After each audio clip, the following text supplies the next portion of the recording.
परेशानी में मुब्तला यलहंका के मरकजी बार अपार्टमेंट का आज सीएम बोमाई ने किया दौरा, सूरत हाल का लिया जायजा। यलहंका के एमएलए बीडीए के सदर एसआर विश्वनाथ ने कहा कि अपार्टमेंट ने मरकजी नाले पर किया है कब्जा, जल्द कब्जा हटाए जाने का किया गया फैसला। जीडीएस ने विधानसभा की 25 सीटों के इंतखाबात के लिए 25 हलकों पर अपने उम्मीदवारों का किया ऐलान। सूरज रेवना पहले ही दाखिल कर चुके हैं अपने नामजदगी के कागजात, बाकी उम्मीदवार आज करेंगे नामजदगी कागजात दाखिल।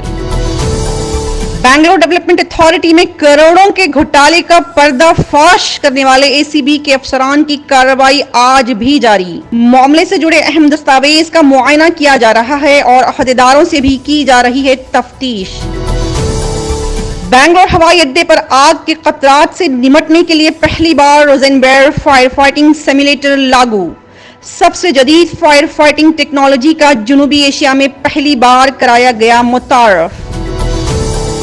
खलीज बंगाल में हवा के दबाव में कमी के पेश नजर तमिलनाडु आंध्र प्रदेश में 29 नवंबर से 15 दिसंबर तक जबरदस्त बारिश का इम्कान, महकमा मौसमियात ने दी इत्तला। भारत में गुज़िश्ता 24 घंटों में कोविड इन्फेक्शन के 1000 से ज्यादा केसेस की मिली इत्तला। पिछले 24 घंटों में कुल 236 अफराद की हुई मौत। नए केसेस की तादाद में कमी, लेकिन मरने वालों की तादाद में नहीं आ रही है कमी। झारखंड के धनबाद में खतरनाक सड़क हादसे में एक ही खानदान के 5 अफराद की मौत। एक स्विफ्ट डिजायर कार पुल से तकरीबन 100 फीट नीचे गिर गई।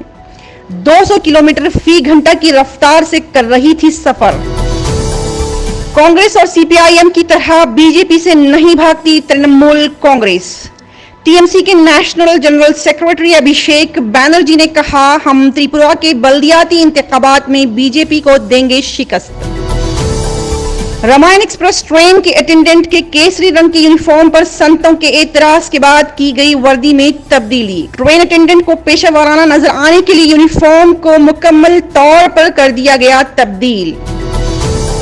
बैंकिंग रेगुलेशन एक्ट 1999 में तरमीम के बाद रिजर्व बैंक ऑफ इंडिया की मंजूरी के बगैर अपने नामों के हिस्सों के तौर पर बैंक, बैंकर या बैंकिंग लफ्ज का इस्तेमाल न करें। आरबीआई ने मुल्क में कोऑपरेटिव सोसाइटियों को किया खबरदार।